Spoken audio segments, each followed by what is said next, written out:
Hola, buena tarde, alumnas, alumno, ¿cómo están? Excelente día y bueno, pues voy a iniciar con esta sesión en el día de hoy, 7 de marzo, previo a este día tan importante, que es el 8M. Seguramente todos andan con muchas actividades, con activismo. Entonces, bueno, pues deseo que les esté yendo muy bien en sus actividades. Igual, pues una servidora también se suma a varias actividades de activismo aquí en Puebla, eh, que bueno, pues tiene que ver desde esta parte de defensa personal, conferencias, marchas. Entonces, bueno, pues ahí estaremos. El día de hoy vamos a trabajar nuestro temario, continuar con nuestro temario que ya está, pues ya próximo a que podamos concluirlo. Y bueno, pues hoy toca revisar tres organizaciones no gubernamentales muy importantes que tienen un papel a nivel internacional. Recordemos que por eso en su trabajo de que me van a hacer entrega, eh, van a abordar esta parte de las organizaciones en México, ¿no? Porque bueno, sí está muy bien conocer esta parte internacional, estos elementos que, que confluyen para atender diversas situaciones de las mujeres y en general del ser humano, pero pues también es importante conocer lo que en México tenemos como organizaciones no gubernamentales. Entonces, bueno, me voy a permitir presentar.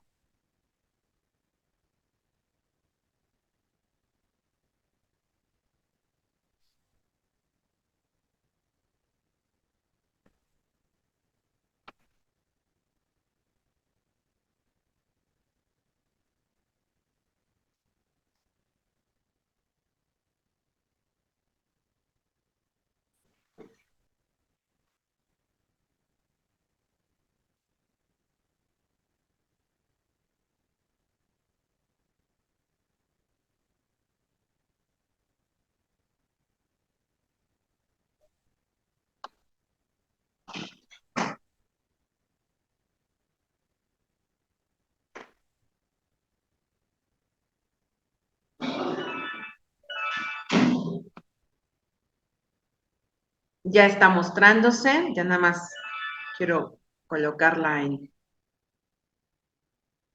ya, ahí está. Bueno, pues entonces seguimos con nuestro temario, organizaciones gubernamentales y políticas de género. Y bueno, el día de hoy vamos a, bueno, hacer un breve repaso de las sesiones, en general, de las sesiones anteriores.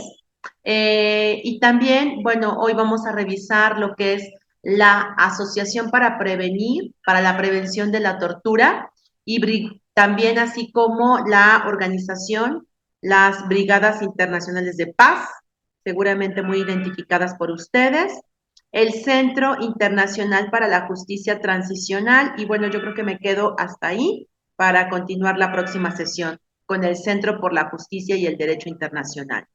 Ok, la semana pasada, y bueno, a ver, partiendo desde el inicio que iniciamos esta materia, comentábamos que las organizaciones civiles, asociaciones civiles, también conocidas como organizaciones no gubernamentales, tienen un papel muy importante. Tienen un papel que implica resolver y atender situaciones que a veces el gobierno no hace, no tiene, no puede. Sabemos que los problemas públicos en la sociedad.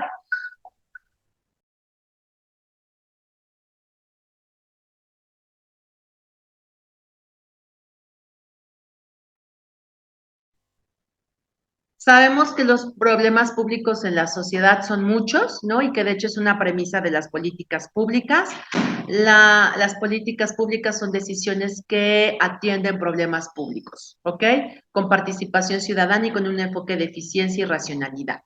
Entonces, bueno, en ese sentido, pues bueno, son tantos los problemas públicos que agobian a la sociedad, que impiden su convivencia social, porque un problema público es público a partir de su repetición constante y sistemática, y también a partir de el impedimento, ¿no? O el conflicto para poder convivir como sociedad. En ese sentido, pues bueno, se toman decisiones y se hacen, perdón, políticas públicas, ¿no? Políticas públicas enfocadas. Y en el sentido de nosotros, que estamos estudiando un doctorado en estudios de género, pues se hacen políticas públicas con perspectiva de género, que de hecho es algo que revisaremos la próxima sesión, ya para ir terminando y finalizando nuestro temario. Entonces, en ese sentido, las asociaciones y organizaciones no gubernamentales tienen un impacto para influir e incidir en la toma de decisiones. Y de cierta forma hacen presión para que los gobiernos tomen medidas y miren esos problemas que no se están atendiendo.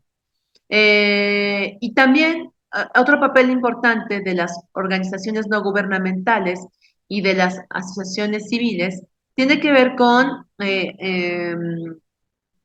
representar, representar a las personas, representar a la ciudadanía en diferentes problemáticas, en diferentes situaciones, ¿no? Para pues, ser miradas, ¿no? De repente uno solo quisiera ir y plantarse y decir, esto está mal, ¿no? Por ejemplo, ¿no? Pongo un ejemplo muy sencillo, ¿no? Que, bueno, no creo que ya sea tan sencillo. El maltrato animal está mal, ¿no? El maltrato animal debe ser sancionado. Ok, sí, ¿no? Sí, pero quizá yo sola, si voy, pues, ok, quizá me escuchen, pero a diferencia de organizaciones civiles y no gubernamentales ya conformadas, ya bien organizadas, pues generan más impacto, ¿no? Generan más impacto, generan más presión, generan más eh, un sentido de organización, así como que el gobierno dice, ah, esas personas se están organizando, esas personas se están preparando y se están estructurando para decir que el maltrato animal está mal. Que por cierto, bueno, no creo que sea un problema muy sencillo hoy en día, ¿no? De hecho, entiendo que ya el maltrato penal está penado, está sancionado con 8 años de cárcel. Estaba leyendo. Y bueno, por diferentes circunstancias que se han dado, en donde es un maltrato inhumano, ¿no? O sea, inhumano, en donde seguramente habrán escuchado del caso de Estado de México, en donde un señor echó a un caso caliente, hirviendo aceite a un perrito, ¿no? Fue un caso súper fuerte.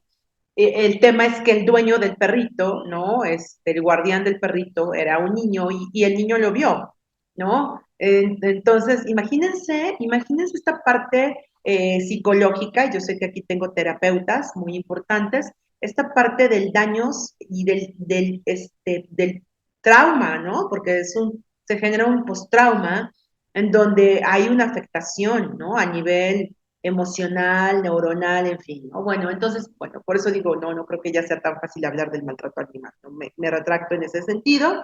Y bueno, entonces, en ese sentido, hemos ido avanzando con las organizaciones no gubernamentales y asociaciones civiles.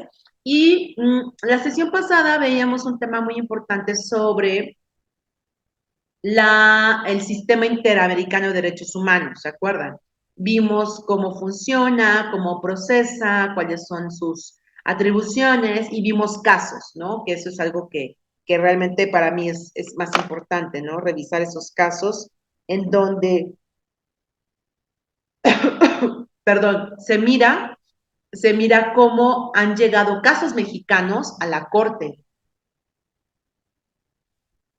y que han tenido un impacto, ¿no? Que han tenido un impacto importante, que han tenido una trascendencia, ¿no? Lo veíamos con el caso de Rosendo Radilla, el campo algodonero, veíamos, pues sí, estos casos tan fuertes, ¿no? El caso de Jorge G. Castañeda, el tema de las candidaturas independientes, y bueno, todavía hay algunos casos que todavía están ahí como que pendientes, que es posible que lleguen a la corte, ¿no? Entonces, bueno, vimos toda esta parte. El día de hoy vamos a revisar estas organizaciones no gubernamentales, a trabajarlas, cuáles son, qué hacen, su misión, su visión, cómo trabajan, ¿no? Un poquito de cada una para revisarlas, ¿ok? Mm.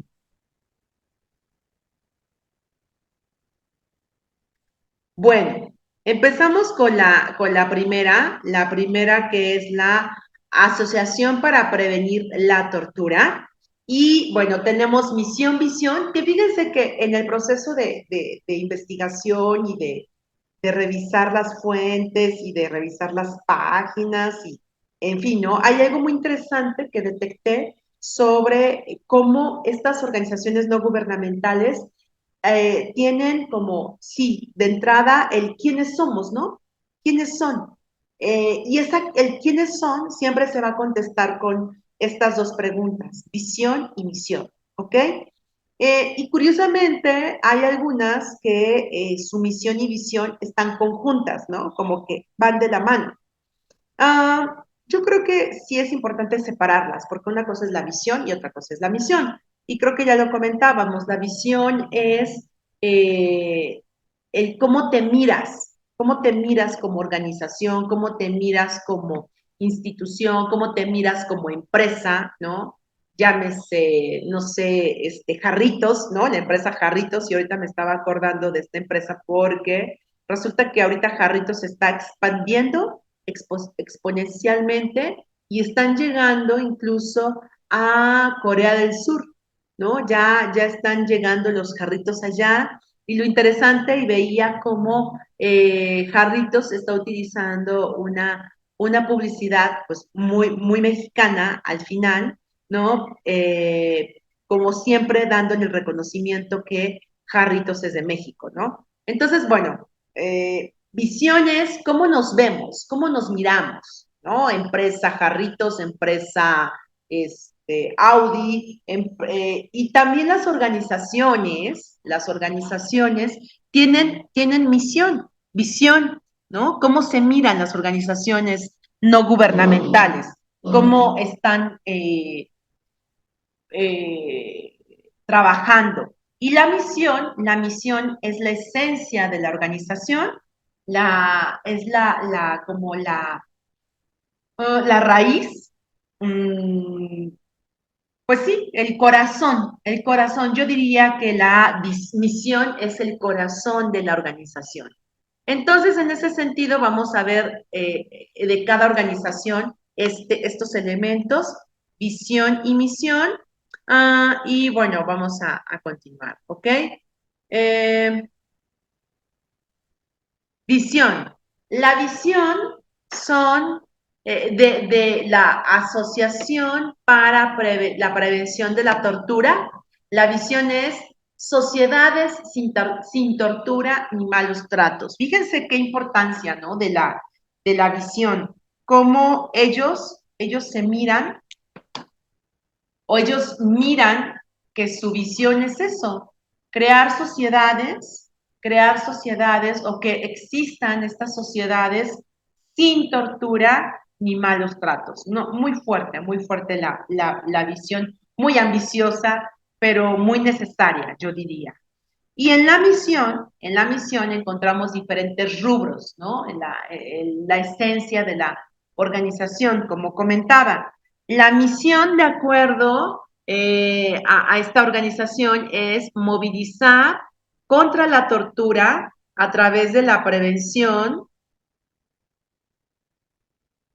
generan apoyo para la prevención por parte de actores estatales y no estatales, internacionales, regionales y nacionales, ¿no? Aquí vemos entonces, primer punto de la misión, ¿sí? Movilizarse contra la tortura a través de la prevención, ¿sí? Siguiente punto de la misión, involucrar a los actores relevantes en un diálogo constructivo facilitando la cooperación entre muchas partes interesadas para identificar soluciones específicas y sostenibles para prevenir la tortura y los malos tratos, ¿no? Entonces, esa también es la otra parte de la misión. Y si se fijan, la misión inicia con estos verbos, ¿no? Verbos en infinitivo, movilizar, misión 1, misión 2, involucrar, misión 3, apoyar. Misión 4, impulsar. Entonces aquí vemos cómo estas misiones se alinean en lo que estamos comentando, que es la esencia de la organización y que deben de redactarse en infinitivo. ¿Qué es involucrar? Involucrar a los actores relevantes en un diálogo constructivo, facilitamos la cooperación entre muchas partes interesadas para identificar soluciones específicas y sostenibles para prevenir la tortura y los malos tratos, ¿no? O sea, ellos realmente, su esencia es esa, defender, ¿no? Velar, identificar intereses entre el que violenta y el que es violentado, y en este caso se vuelve una víctima, ¿no? Una víctima de violencia psicológica, de cultura, en fin. Otro elemento es apoyar los esfuerzos nacionales para proteger a las personas en riesgo. Ofrecen asesoría, herramientas, conocimientos especializados a los contrapartes que trabajen a nivel nacional para prevenir la tortura y los malos tratos. Eso en cuanto a la misión, apoyar esfuerzos nacionales, involucrar actores, movilizar contra la tortura y el último punto de la misión es impulsar nuevas ideas y análisis. Inspiramos la acción para prevenir la tortura y los malos tratos a través de nuestra investigación continua sobre sus factores de riesgo y causas fundamentales, ¿no? Entonces, bueno, vemos como, wow, ¿no? Muy amplia esta misión y esta visión, bueno, más la misión. Vamos a continuar, vamos a ver ahora cómo, dónde trabaja, dónde trabaja la Asociación para la Prevención de la Tortura. Bueno, realmente están en todo el mundo, ¿eh? Tienen una presencia impresionante. Están prácticamente en todos los países y lo que hacen ahorita actualmente es sensibilizar a la opinión pública internacional sobre los principios de Méndez sobre entrevistas efectivas, ¿no? Ahorita están como sensibilizando en este sentido a la opinión pública. Creo que ustedes y sabemos qué es esta parte de la parte efectiva, ¿no? Y entrevistas efectivas. Y bueno, esto está siendo respaldado, imagínense, en 60 países. Pero bueno, sí hay como áreas prioritarias, ¿no? Sobre todo ya regiones muy identificadas con el tema de la tortura, ¿sí? Lamentablemente, entonces, bueno, de los países donde más tortura a la gente es África.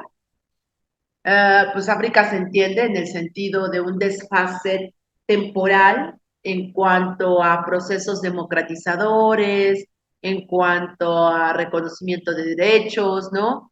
Entonces, bueno, y también, no solamente en África, sino en América Latina, Asia, Pacífico y Europa. Y bueno, aquí la sede de esta institución, de esta organización, está en Ginebra, Suiza, un lugar que se ha convertido como en zona franca en Europa. De hecho, Ginebra está en medio entre la parte francesa, el territorio francés, y conecta con territorio italiano, ¿no? Es así como que ese punto en donde pues eh, se da esa confluencia, pero además, o sea, geográficamente está como en esa posición que lo hace privilegiado, y entonces, bueno, de ahí que adoptó varios organismos internacionales, ¿no? Varios organismos internacionales para que ahí fuera sede de esos organismos internacionales, ¿ok? Bueno, entonces continuamos con, ya se trabó, pero ya, con la Asociación para la Prevención de la Tortura. Y bueno, ellos le apuestan mucho al tema de la prevención. O sea, así como, a ver, es que se puede evitar, se puede prevenir, ¿no? Yo creo que en algunos casos sí, en algunos casos, y no justifico, por supuesto, pero bueno, hay condiciones que generan ahí como todo un tema, incluso condiciones culturales, ¿no? Historia e impacto, bueno, en 1970 todo el mundo empezaba a darse cuenta de que el uso de la tortura estaba aumentando en todos lados, en todos los rincones del planeta, y de que había pocos mecanismos para detenerla. 1970, ubiquemos el espacio temporal. 1970, perdón, ando con tos. Ay, como que con el agüita se me pasa. Perdón. En 1900, en los 70, recordemos el mundo como estaba, dividido, sí, sí, todavía muy, muy, muy dividido. En México, bueno, estábamos pasando esta etapa oscura de la guerra sucia, ¿no? Y la desaparición de personas. Si ustedes se acuerdan, Rosendo Radilla fue, pues, víctima, ¿no? En ese tiempo. Entonces, bueno, pues, ¿qué era como el elemento que se dio como un auge, ¿no? En el tema del uso de la tortura? Eh, y pues bueno, era como algo impactante, pero además como, bueno, ok, ¿no? Pero ¿qué hacemos para detenerla? ¿Sí? Entonces, entre las muchas personas que rechazaban el uso de la tortura, estaba el fundador de esta organización, Jean-Jacques Goutier, fundador de la Asociación para la Prevención de la Tortura. Él creía que la tortura no solo afectaba a las víctimas, sino que tenía consecuencias tóxicas en las sociedades que la toleraban.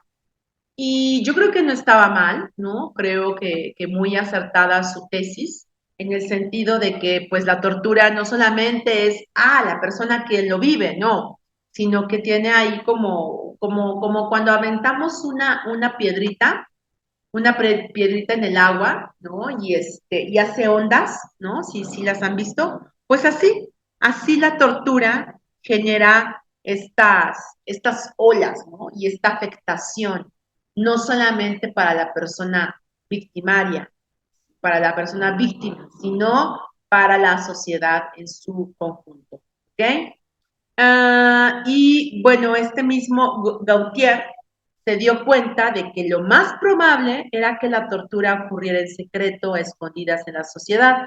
Estaba convencido de que una de las formas más eficaces para prevenir la tortura era creando sistemas de visitas periódicas y sin previo aviso, pero por parte de los actores externos y de todos los lugares de detención.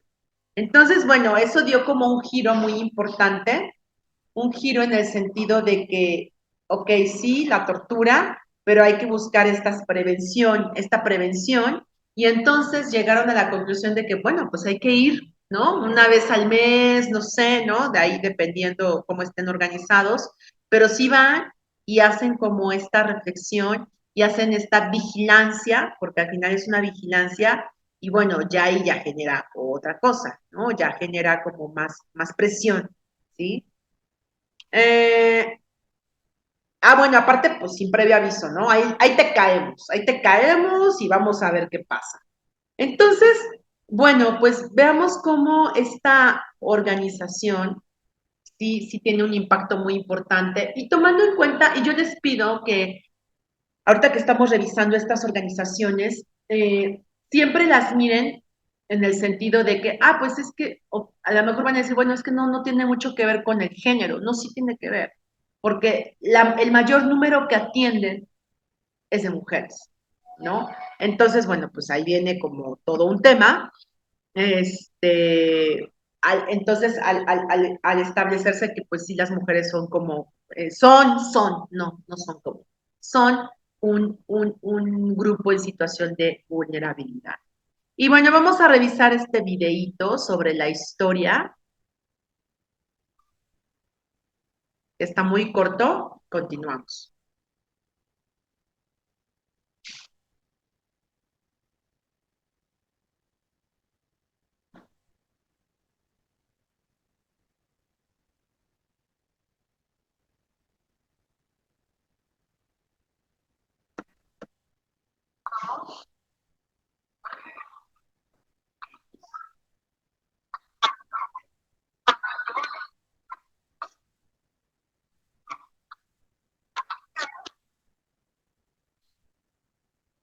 Ya, perdón, ese no es, ese es otro, perdón. Ya, aquí está.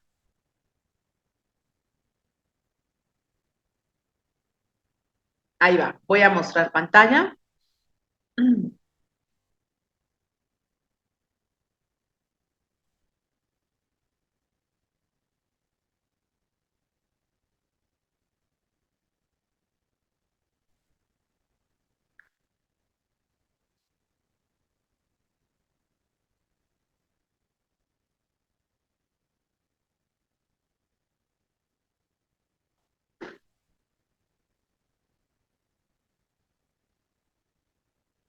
Bueno, ya va a correr el video. Sí, ya se está viendo, creo. Está en inglés, pero bueno, van los subtítulos. Espero que vamos siguiéndolo, por favor. Ay, no puedo ser grande mi.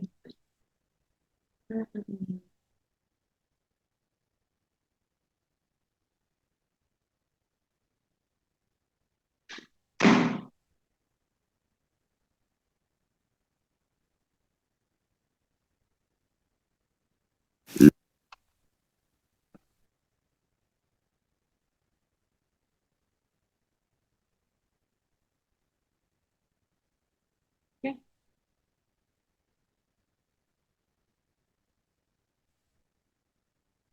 Ya, ahí está. Ahora sí, vamos a verlo. Y incluso nos habla un poco sobre el fundador de esta organización, ¿no? Vamos a escucharlo, por favor. 6 minutitos dura.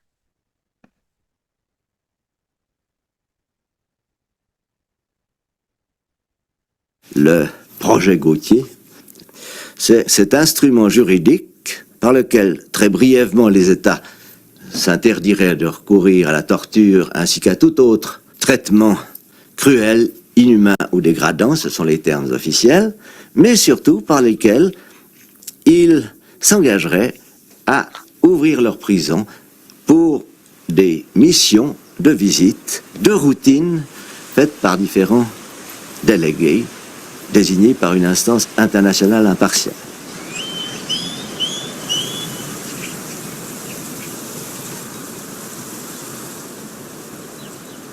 Mi nombre es Patricia Montero, tengo 45 años de edad y soy abogada. Desde hace 17 años trabajo en la Defensoría de los Habitantes de Costa Rica y desde hace casi 3 años trabajo en el equipo del Mecanismo Nacional de Prevención de la Tortura.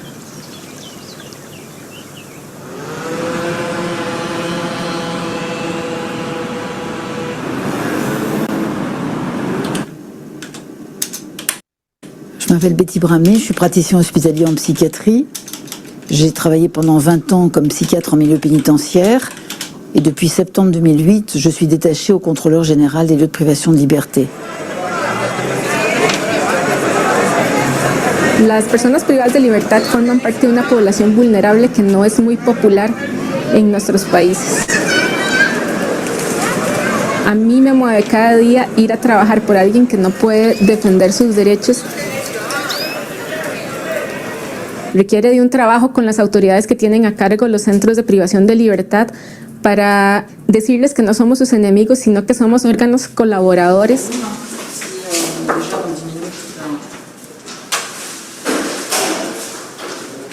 Quand on pense aux personnes privées de liberté, on a souvent en tête les personnes qui sont en prison ou dans un commissariat de police ou dans une brigade de gendarmerie. On pense moins aux personnes hospitalisées sans leur consentement. Il est clair que nos visites nous ont permis de voir que les personnes hospitalisées sans leur consentement dans les établissements de santé étaient aussi vulnérables, voire davantage.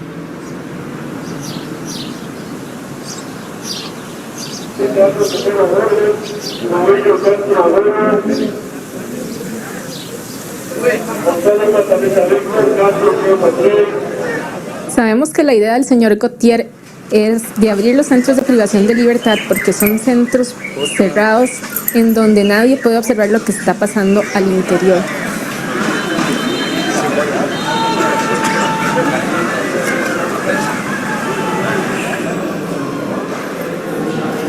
Si los centros se abren a mayor número de visitas, menor riesgo de que se produzcan la tortura o los malos tratos.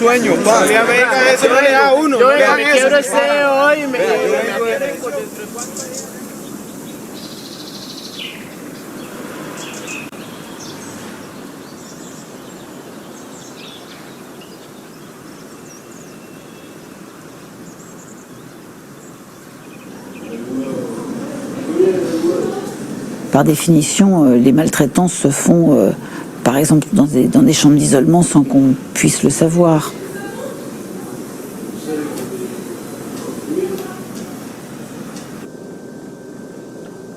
Nous nous intéressons justement à la durée du séjour en chambre d'isolement et des conditions dans lesquelles ce séjour s'est déroulé, et notamment s'il n'a pas été l'occasion d'une punition.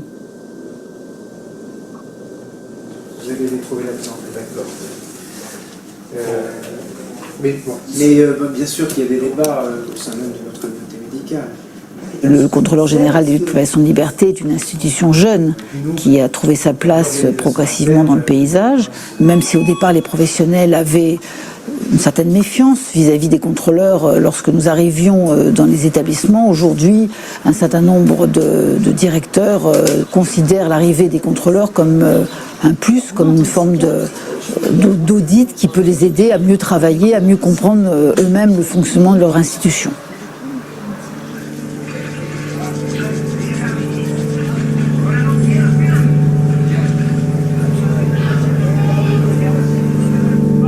A mí me gusta este trabajo porque yo me puedo convertir en un medio para que lo que ellos sienten y las condiciones en las que se encuentran,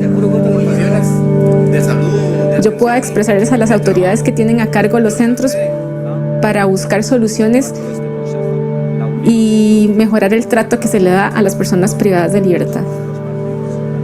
En tout cas, une chose dont je suis conscient, c'est que je ne travaille pas pour ma génération. Je ne verrai pas, tant que je serai dans ce monde, des progrès considérables pour cette affaire. Je travaille pour les torturés du 21e siècle et pas pour ceux du 20e siècle.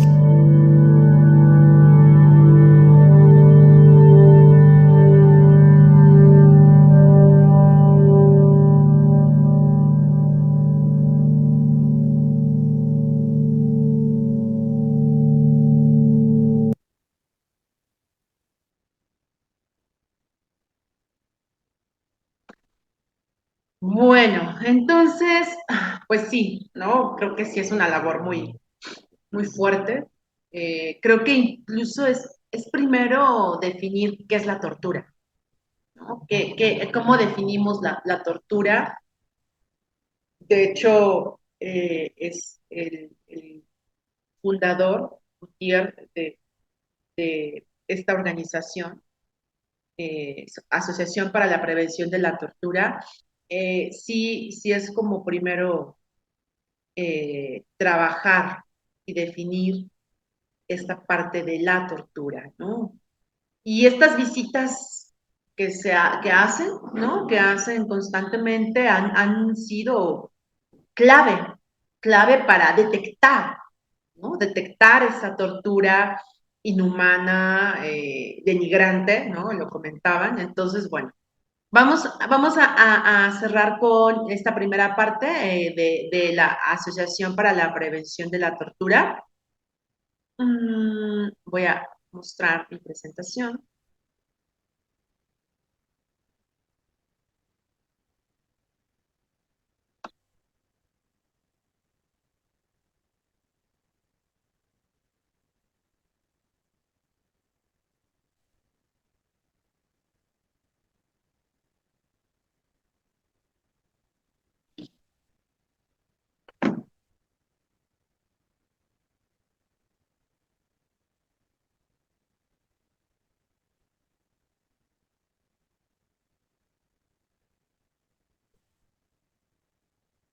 Y bueno, fíjense que, y comentaban, ¿no? El Comité Suizo contra la tortura, perdón, el Comité Suizo contra la Tortura, que más tarde se convirtió en APT, la Asociación para la Prevención de la Tortura, se fundó en 1977, ¿no? Curiosamente lo que comentábamos, los tiempos como muy en ese sentido, muy justos o muy claros, porque de acuerdo a lo que comentábamos, a partir de los 70 se detecta este fenómeno complejo de tortura. Entonces, bueno, conforme pasó el tiempo, que bueno, no hablamos de la tortura de la Segunda Guerra Mundial, que sin duda fue un parteaguas, ¿no? Sin duda, ¿no? Un parteaguas en donde, a ver, eh, cómo, cómo evitamos, ¿no?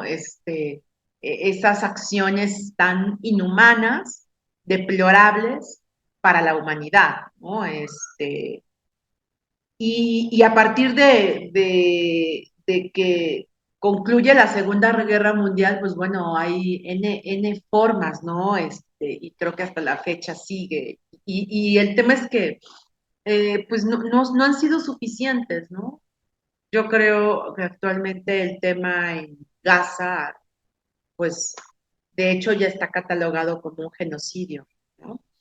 Entonces, bueno, en 1977 se funda para promover una convención internacional que creará un sistema universal de visitas a los lugares de detención, tras un éxito inicial a escala regional, con la adopción de la Convención del Convenio Europeo para la Prevención de la Tortura en 1987. La organización intensificó su incidencia en la escena internacional.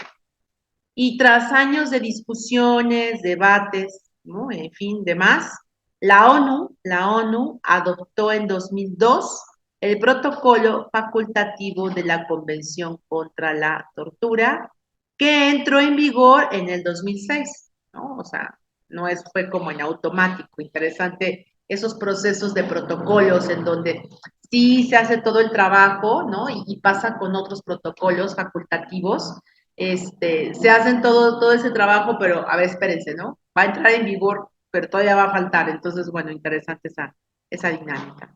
Entonces, bueno, pues la Asociación para la Prevención de la Tortura, para que lo tomen en cuenta. Y vamos a continuar con las brigadas internacionales de paz. ¿Qué son las brigadas internacionales de paz? Vámonos con la visión, la misión, qué hacen, cómo trabajan, ¿no? Eh, bueno, la visión. Recordemos que la visión es cómo nos miramos, ¿no? Cómo nos vemos en un futuro. En el caso de las brigadas internacionales de paz, bueno, se aspira y ellos mismos fíjate que una clave de la visión es que estuviera redactada no en futuro, sino en presente. ¿no? Porque de acuerdo ahí con el análisis de cómo se escribe una misión y una visión, tiene que ver con esta parte de ya creérselo, ¿no? No así como, ay, pues va a pasar algún día, no sé cuándo, pero va a pasar. No, no, no, ya, ¿no? En la actualidad. Entonces, en este sentido, las brigadas internacionales de paz aspiran a un mundo en el cual la gente haga frente sin violencia a los conflictos. Un mundo en el que los derechos humanos sean respetados de manera universal y en el que la justicia social y el respeto intercultural se hagan realidad. Esa es la visión, la visión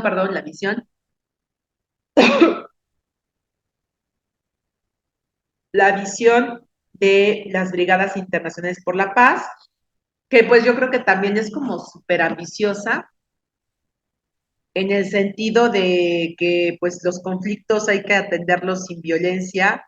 Uh, digo, uno lo entiende, ¿no? Uno lo entiende, uno lo comprende, uno es civilizado y sabemos que la violencia nunca es el camino, pero lamentablemente hay lugares, hay personas, hay condiciones en las que pues no es así, ¿no? En donde incluso la primera vía ha sido la violencia, ¿no? Entonces, bueno, sí es como interesante la visión y también lo que plantean, ¿no? Algunos principios esenciales de convivencia, estableciendo a los derechos humanos como punta, como iceberg de estos elementos, ¿sí? Los derechos humanos en el sentido de la justicia social, el respeto perdón, es para que se haga una realidad. Entonces, bueno, creo que sí es como justicia social. Justo hoy platicaba también con mis alumnos, ¿no? Este tema, este término de justicia social, creo que ha sido como muy utilizado recientemente, pero entendido en qué forma, ¿no? Entendido en qué sentido la justicia social. Eh, y entiendo que es como esta parte de darle a las personas lo que corresponde en términos sociales, ¿no? En términos laborales, en términos educativos, ¿no? Justicia social, ¿no? Creo que en México tenemos mucho todavía el arraigo de que la justicia vino después de la revolución. No sé si lo han escuchado ese término, ¿no? Y que esa justicia se reflejó en diferentes elementos después de la Revolución Mexicana, ¿no? De hecho, hay un dicho que dice que ya te hizo justicia la revolución, ¿no? O sea, ya, ¿no? Te hizo justicia la revolución. Y bueno, las Brigadas Internacionales de Paz, la misión, ahora vámonos con la misión, que es muy importante. Recordemos, misión, visión. Bueno, y ahí les encargo también que en su trabajo, que si encuentran esta parte de misión, visión en sus organizaciones, pues la incluyan, ¿no? Creo que sí es muy importante leer cómo vamos, el cómo es la misión, el cómo es la esencia de la organización. Vamos a ver entonces que la misión es la siguiente. Trabajan para abrir un espacio para la paz, ¿no? La paz es como su foco, su guía, su esencia, ¿sí?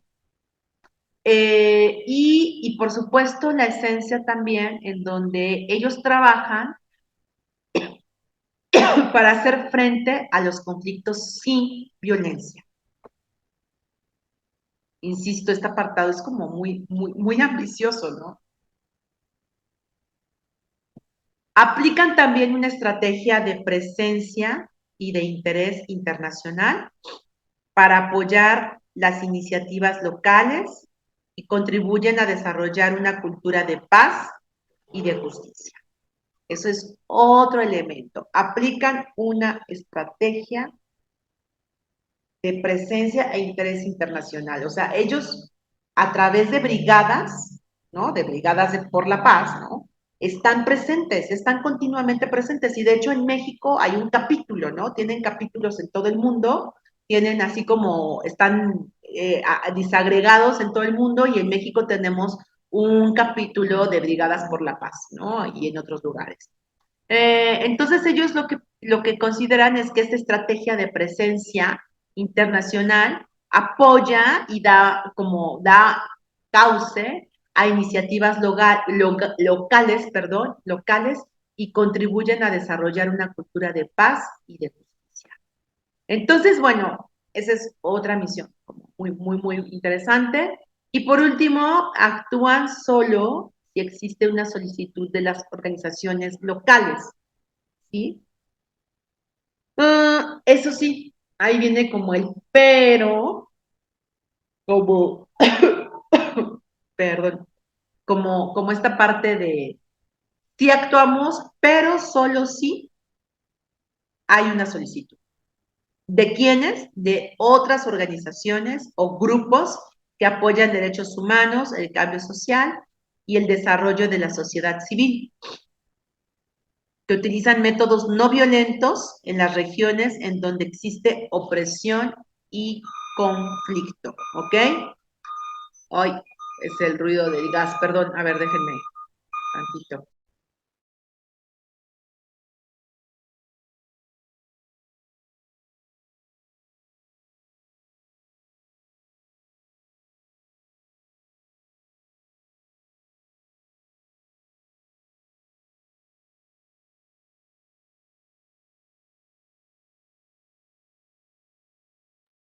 Creo que hace 8 días también que grabé la clase, estaba pasando el gas o no sé qué es, pero bueno, perdón.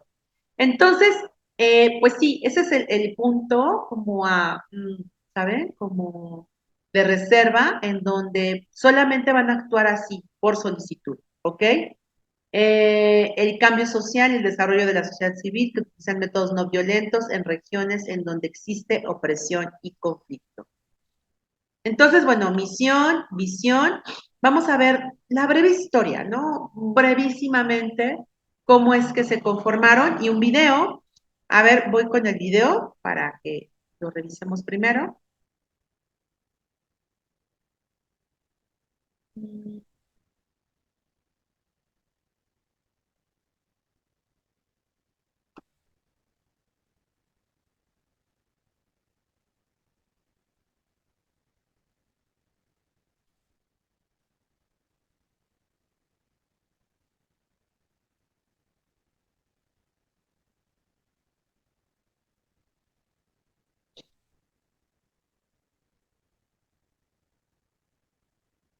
Ahí va.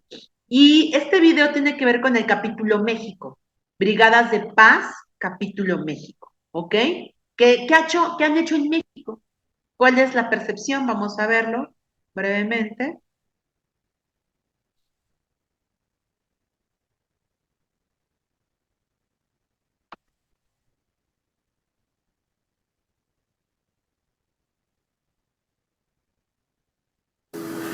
No viven conmigo, le digo, es que ellos son ángeles.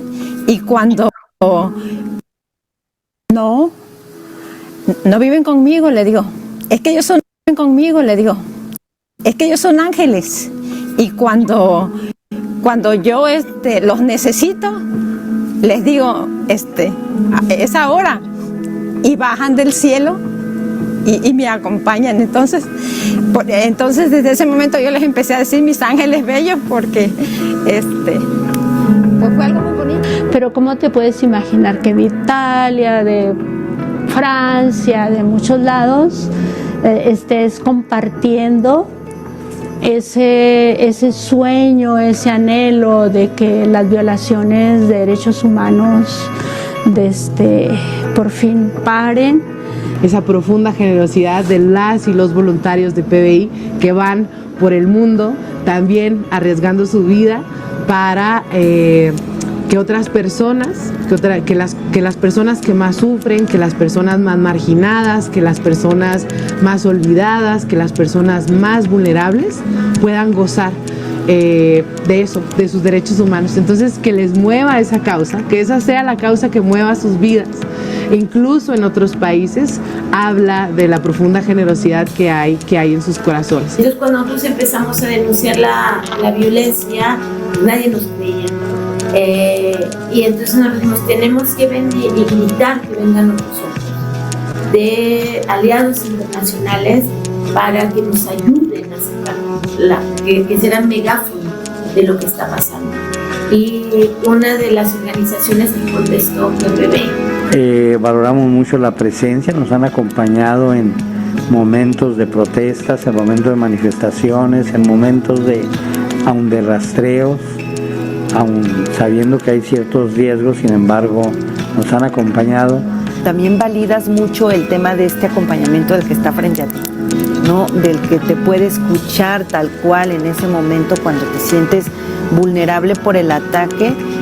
Pues estando presente en las manifestaciones donde vemos que hay un riesgo, ¿no? Estando presente en las audiencias y en los procesos de consulta donde también vivimos diversos riesgos, y hemos visto por parte de las autoridades ese freno, ¿no? A no actuar de una manera tan ventajosa y tan criminalizadora, ¿no? Como normalmente lo hace cuando estamos solos frente a estos procesos, ¿no?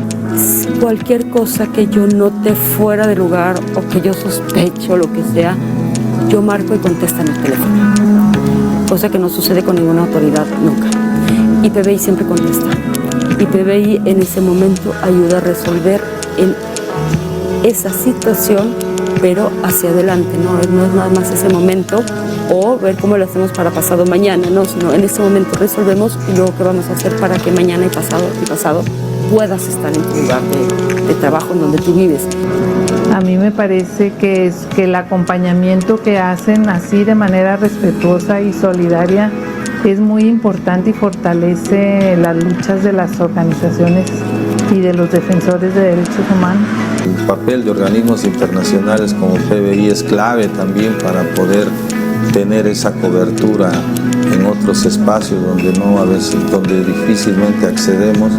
Sino incluso podríamos decir que lo más cercano que estuvimos fue que un equipo de PBI estuvo viviendo en nuestro domicilio cuando las amenazas realmente eran muy graves. Como que tenemos ojos que nos cuiden desde lejos, ¿no?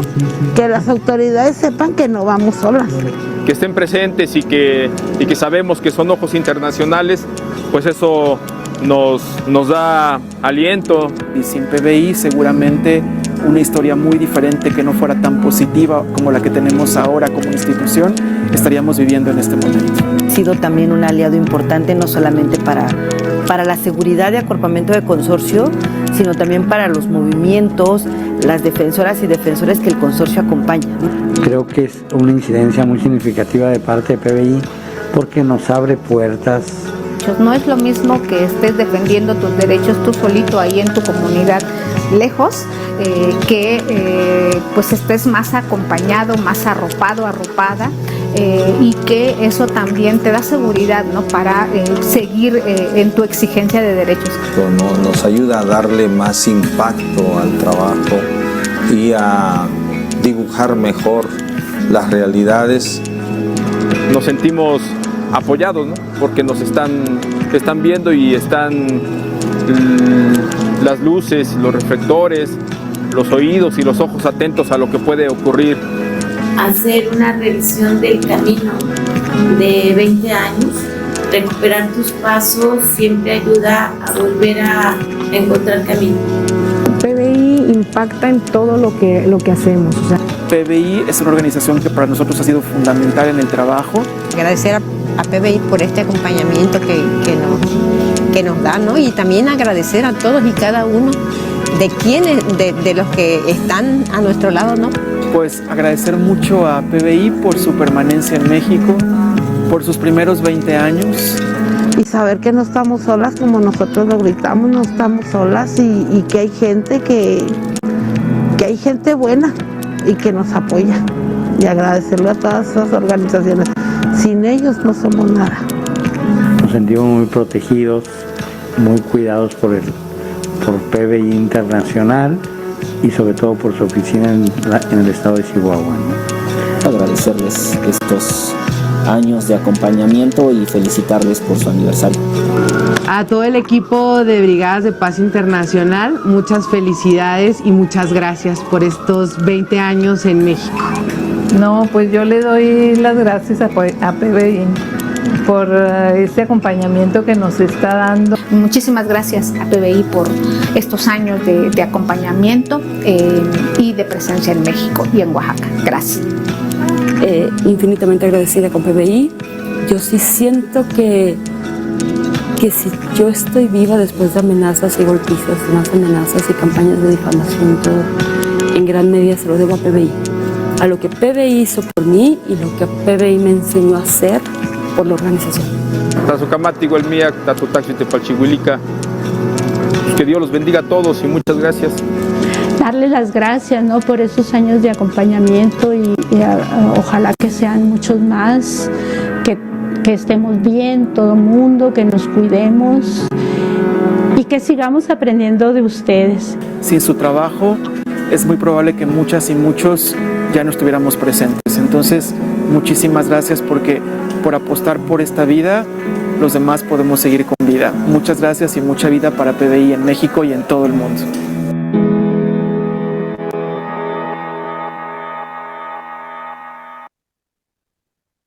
Pues fuerte, ¿no? Fuerte los testimonios, fuerte, sí mueve, ¿no?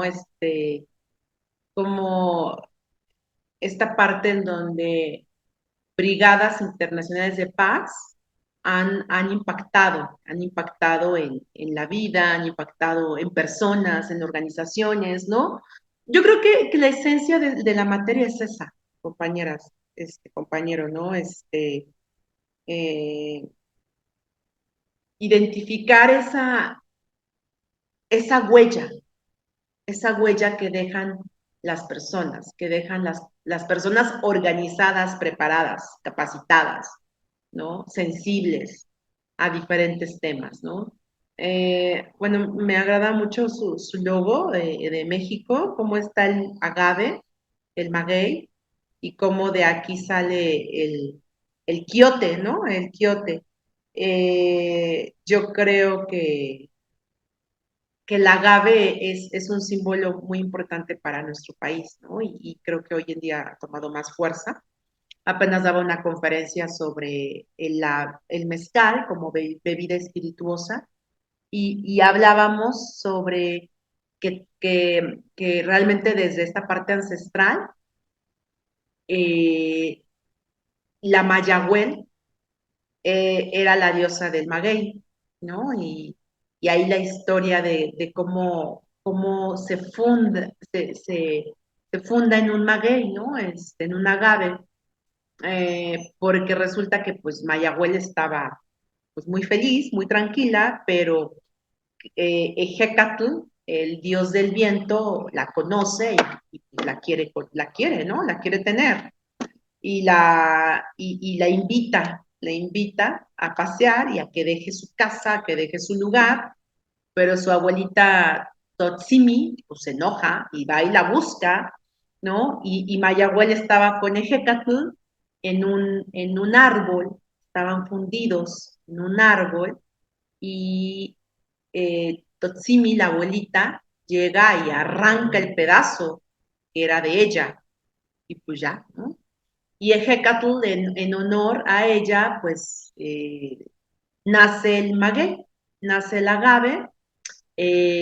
Mayagüel tiene hijos, tiene 400 hijos conejos, 400 conejos que les daba de amamantar con sus 400 pechos. Entonces, bueno, de ahí nace esta leyenda de los 400 conejos, ¿no? Entonces, bueno, ahorita que vi el símbolo, la verdad que no le había prestado como atención, ya lo había visto, pero muy lindo, ¿no? En ese sentido. Entonces, Brigadas de Paz, Brigadas Internacionales de Paz, 1981, se funda, pues ya tiene más de 20 años, ¿no? Ya pasaron más de 20 años, pero bueno, este video conmemorativo. Voy a dejar de mostrar el video. Y bueno, vamos a continuar entonces en el sentido de lo que hace Brigada de Paz, un poco más.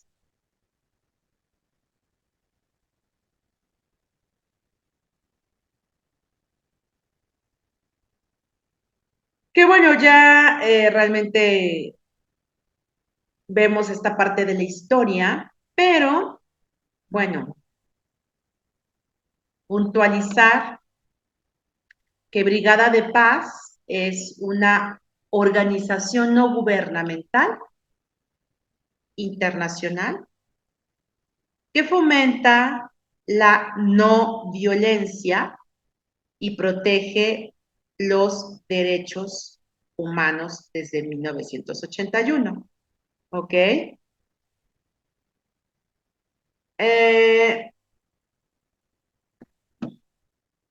Los fundadores de Brigadas Internacionales por la Paz sí compartían como una profunda esencia, una profunda filosofía en cuanto a que cualquier persona puede adoptar medidas que ayuden a detener guerras, a las violaciones de los derechos humanos, aun cuando sus gobiernos no puedan o no quieran.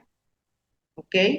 Eso también es como interesante su filosofía, o sea, a ver, eh, realmente la paz, ¿quién la hace? ¿Quién hace la paz? ¿De quién es la labor de la paz? En alguna clase, recuerdo, en alguna materia que estudiábamos estos términos de guerra, entonces, bueno, más bien era la paz, ¿no?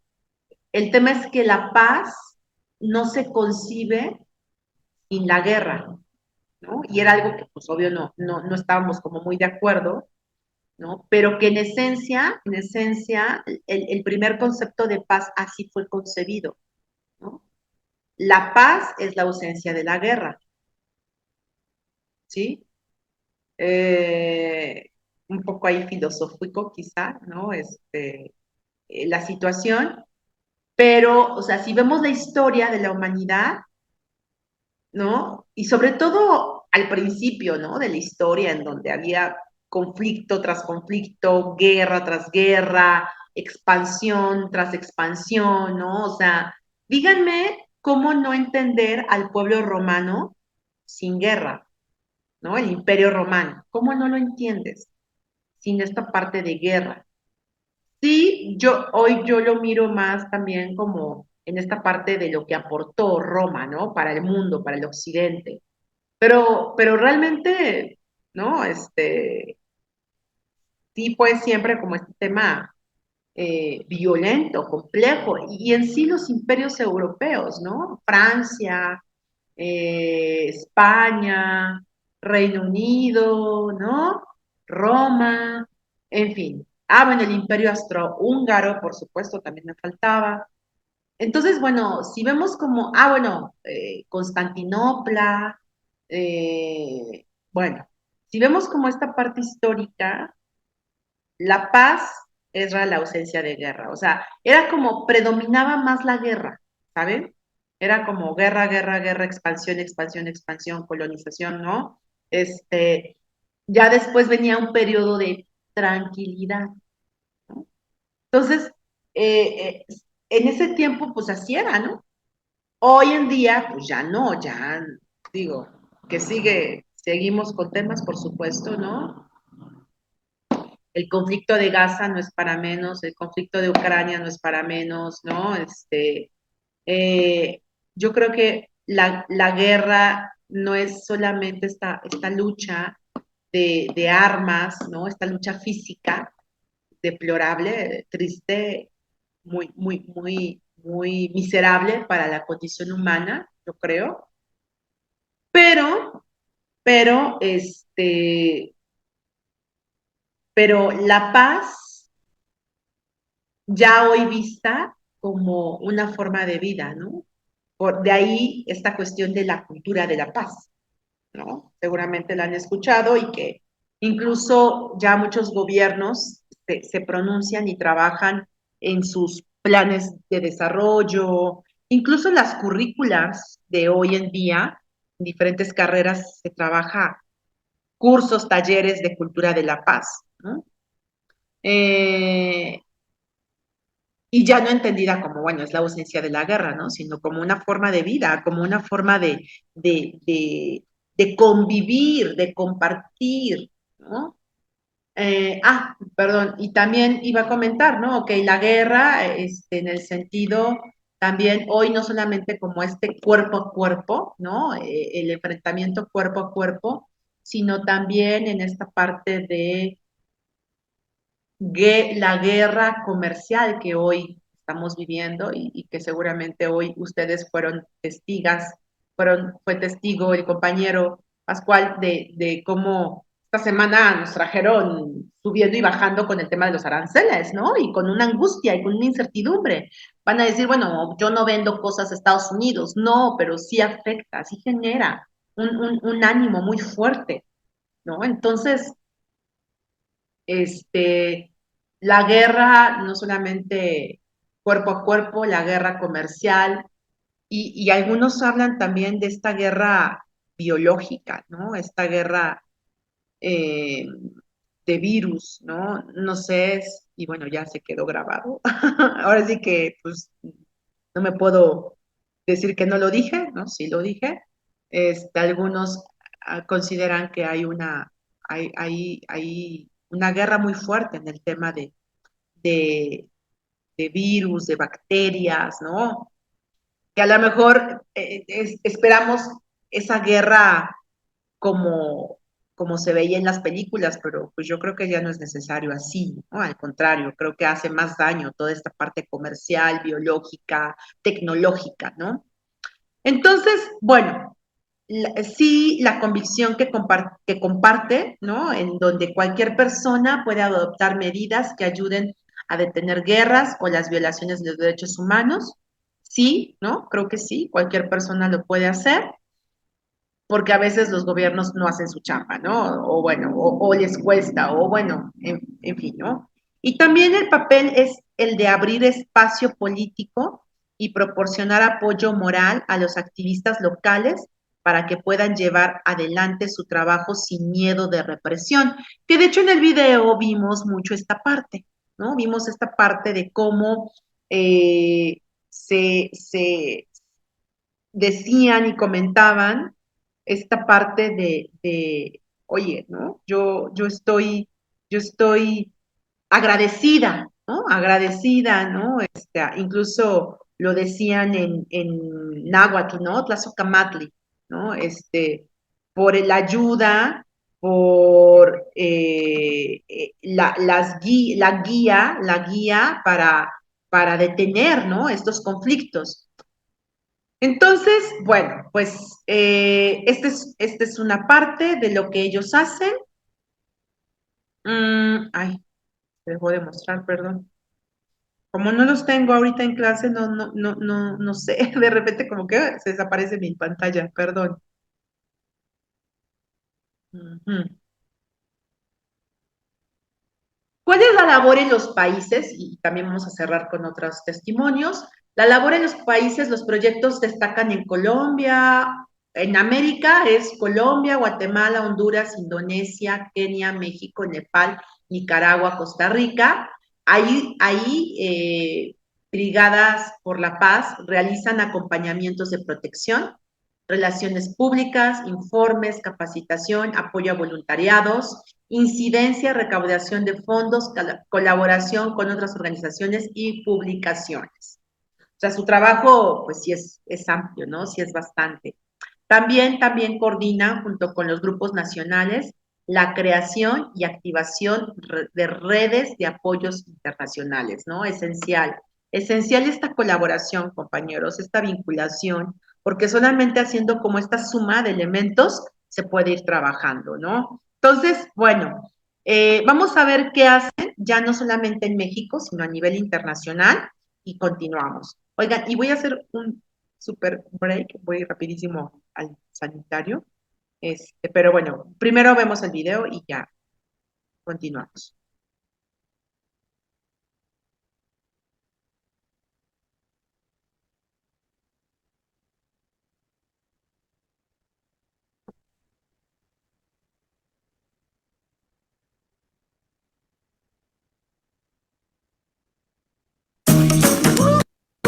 Reserva tu renta vacacional que te dé toda la acción o relajación que buscas. No sé si podrías hablarnos un poquito más de las brigadas internacionales, o sea, quién las componían y un poco, sí, la importancia de ellas. Bueno, las brigadas internacionales fueron, como un historiador norteamericano acuñó en frase feliz, una fuerza soviética en España. Es lo que fue. Las brigadas internacionales las reclutaron la Internacional Comunista, la Comintern, decisión de la Comintern de comienzos de la guerra, de los primeros días de guerra. Al principio fue formar, se habló de una brigada de 5.000 hombres, pero luego ya en septiembre se determinó que iban a ser muchos más. Se reclutaron en París, había dos centros principales, uno para aquellos voluntarios que procedían de los países autoritarios o fascistas y otros para los voluntarios que procedían de los países democráticos. En total, las brigadas internacionales, estaban compuestas por comunistas, estaban dirigidas por la Internacional Comunista, por Moscú, y sus mandos eran comunistas, excepto en el caso de una unidad italiana donde había socialistas y algunos anarquistas, pero eran comunistas. Los efectivos fueron comunistas con seguridad en más de un 80%, lo que pasa es que la consigna era que dijeran siempre que eran antifascistas, que nunca dijeran que eran comunistas, pero eran comunistas todos ellos, prácticamente todos ellos, con algunos como compañeros de viaje, que es como los comunistas designaban a aquellos izquierdistas o revolucionarios que no estaban en su disciplina, pero que, bueno, combatían con ellos, compañeros de viaje, o les combatían con ellos, o les favorecían o les ayudaban en algún aspecto, ¿no? Se formaron 7 brigadas internacionales, aunque en realidad fueron 5 las que, combatieron con la República. Las otras 2, pues, o no tuvieron los efectivos, o su combate, o su permanencia en el frente fue escasa, fue poca. Y estuvieron en nuestro suelo desde noviembre de 1936 hasta octubre de 1938, 2 años prácticamente clavados. Los efectivos de las brigadas internacionales han sido, como tantas cosas, siempre digo, en materia de cifras y números, en la Guerra Civil Española, siguen siendo muy discutidos. Ha habido quien ha dicho 100.000, ni de lejos. Se ha establecido más o menos una cifra en torno a los 60.000. Yo creo que es muy improbable que fueran 60.000. A tenor de la documentación que tenemos, podemos decir que los documentos soviéticos hablan de 32.000 voluntarios venidos de fuera de España, en el mes de abril de 1938. Esta es la documentación soviética. A esos 32.000 hay que sumarles los extranjeros que estuvieran en España con anterioridad al estallido de la guerra y que se sumaran luego, pues bueno, a las brigadas internacionales. No pueden ser muchos, necesariamente, aunque es verdad que había algún contingente porque en réplica a la Olimpiada que se estaba celebrando en Berlín en agosto del 36, en la Alemania de Hitler, la izquierda, los comunistas, habían organizado la llamada Olimpiada Popular en Barcelona por las mismas fechas, con lo cual había atletas de una obvia inclinación política ideológica determinada y junto a esos atletas había también asesores políticos, militares, etcétera. O sea que un cierto núcleo sí había, pero tampoco podían ser muchos. Y hay que sumarle también aquellos que entre abril del 38 y septiembre del 38, cuando se empiezan a retirar las brigadas internacionales, aquellos que pudieran haber entrado en España. Bueno, sumando todo eso, podemos decir que, sumando todo eso y los extranjeros que pudieran haber sido, absorbidos por las brigadas internacionales y que hubieran entrado y estuvieran en otras unidades, todo junto, como muchísimo, pueden haber llegado a 40.000. Probablemente no hayan pasado realmente de 35.000. Vamos a ver, aquí hay una cuestión de fondo. Ha habido una hinchazón, ¿vale? Una inflamación de derechas y una inflamación de izquierdas. La primera, la inflamación de las cifras y de los números de las brigadas internacionales de derecha se produce para compensar con los italianos, para decir que, bueno, fueron tantos como los que mandó Mussolini, ¿no? Los que mandó Stalin fueron tantos como los que mandó Mussolini. Y abundar en la idea de que la ayuda a unos y otros fue equivalente. Y en realidad lo fue, con independencia de ese hecho. Pero, bueno, pues en ese sentido podemos decir que está esa inflamación de derechas. Y hay una inflamación de izquierdas también que trata de que los efectivos sean los máximos posibles, porque eso demostraría la magnitud de la adhesión internacional a la causa de la República. ¿Vale? Entonces, por los dos lados se ha tendido a exagerar. Y yo creo que la documentación al respecto es bastante clara. Yo de verdad creo que más de 40.000 es imposible que hubiera habido, y en todo caso, entre 35.000 y 40.000, como mucho. Has hablado de extranjeros. No sé si, o sea, por ejemplo, con un embajador que fuera republicano o fuera pues nacional, o sea, ¿se tendía a atacar o se respetaba a personas de otros países? Me explico mejor. Un cura que fuera argentino, por ejemplo, los republicanos lo iban a matar. O sea, hubo respeto a personas residentes en España que fueran de otros países, o si eras católico te mataban, o si eras comunista pues te mataban. O sea, no sé si hay... Sí, se ha entendido perfectamente. Hubo asesinatos, por ejemplo en el Madrid republicano, hubo asesinatos de extranjeros, sí, y hubo protestas internacionales. Por ejemplo, quiero recordar que las hermanas del cónsul uruguayo fueron asesinadas y hubo protestas internacionales.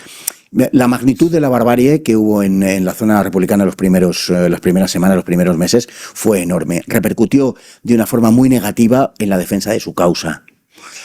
¿Por qué? Pues porque lo que sucedía en la zona republicana mayormente lo hacía en las grandes ciudades, como hemos dicho, y allí había periodistas de todo el mundo.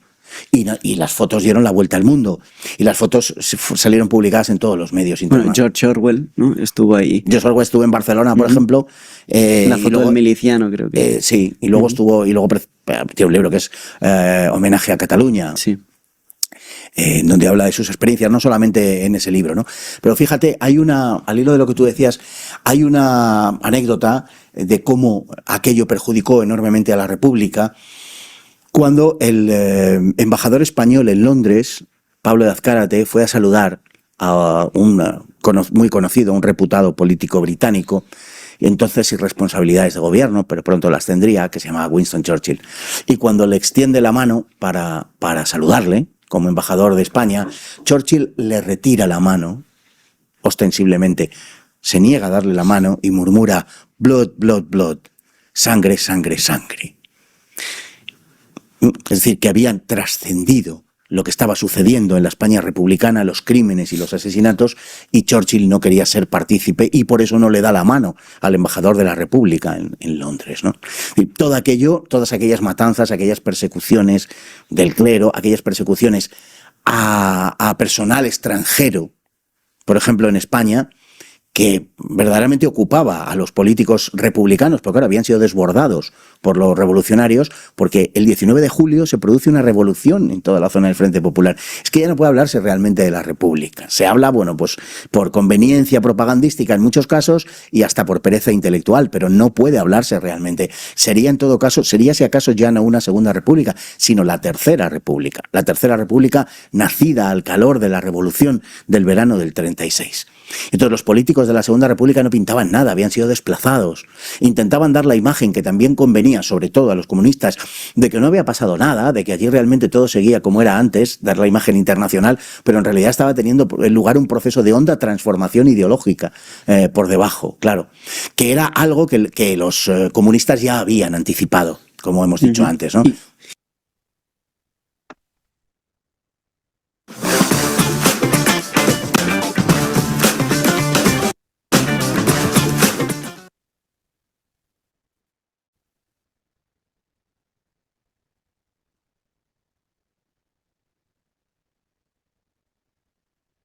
Ok, pues bueno, un poco de la historia, ya un poquito más atrás, ¿no?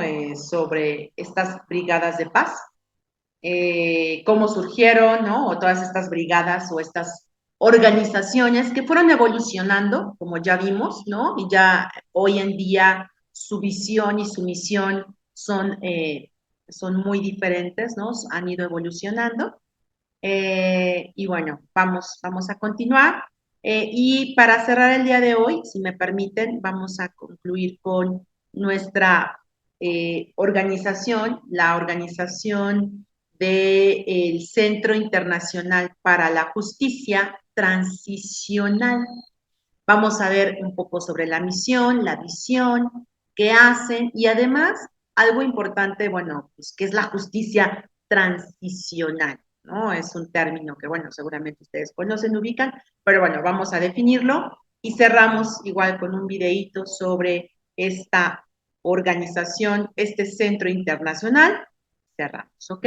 Nada más permítanme 5 minutitos, por favor. Pequeño break, aquí estoy, no me tardo.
Muchísimas gracias.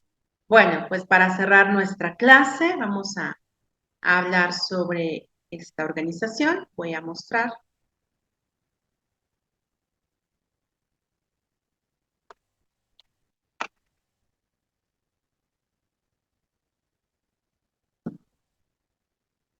Centro Internacional para la Justicia Transicional, ¿ok? Vamos a ver, ya vimos,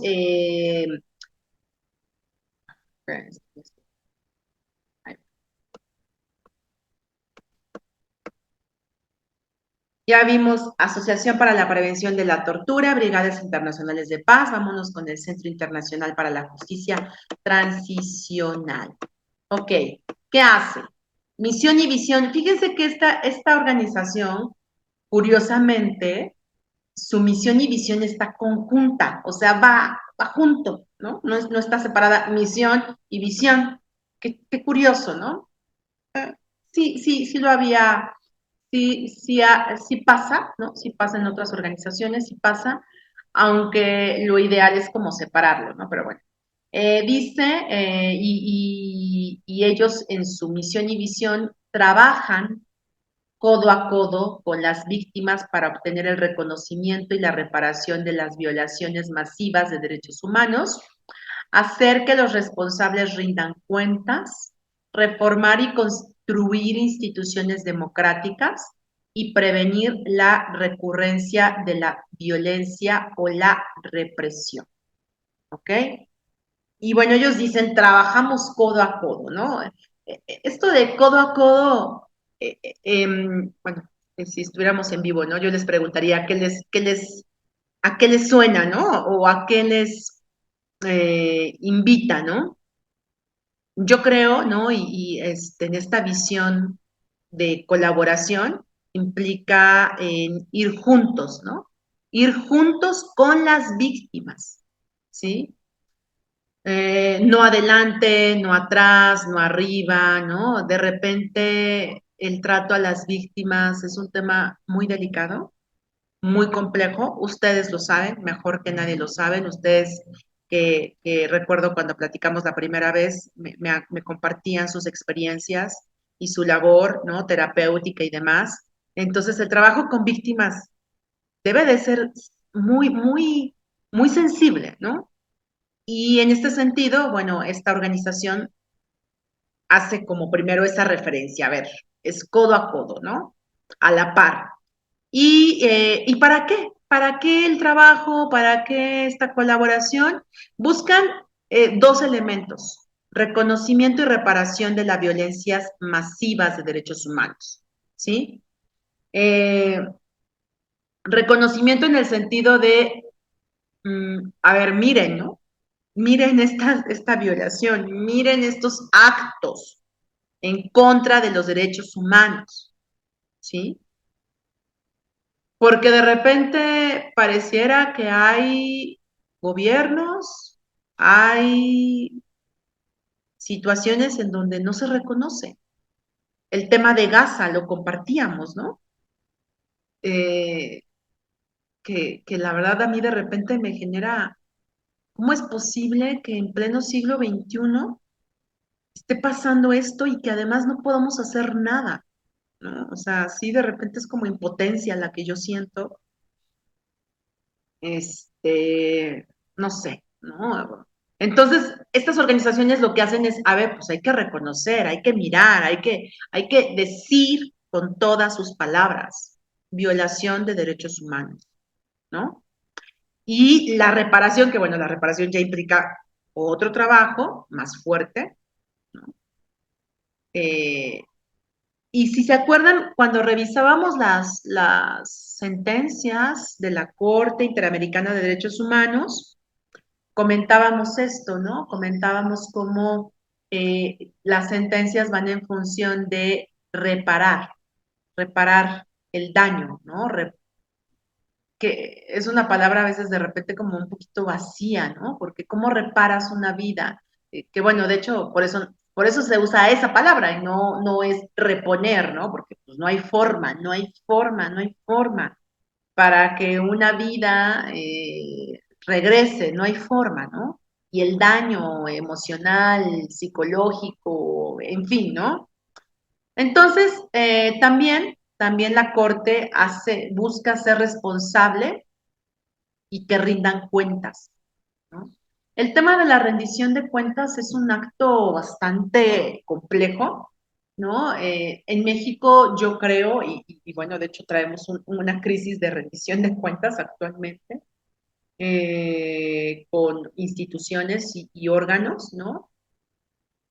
Con la reforma incluso que hubo en el sentido de la desaparición del INAI, entonces, del Instituto Nacional de Acceso a la Información Pública y Rendición de Cuentas.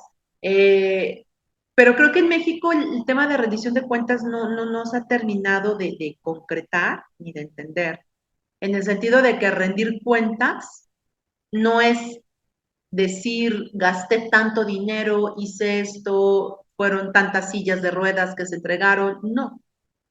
La rendición de cuentas es un acto profundo para hacerse responsable de lo que se hace y de lo que no se hace, porque sabemos que también a nivel gobierno y a nivel instituciones hay una parte en donde la omisión está mal, ¿no? La omisión se sanciona, ¿no? No es como, ay, es que no lo hice, pero pues no pasa nada, no, sí pasa, ¿no?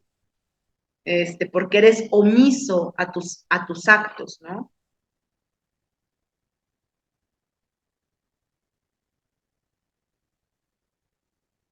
Uh,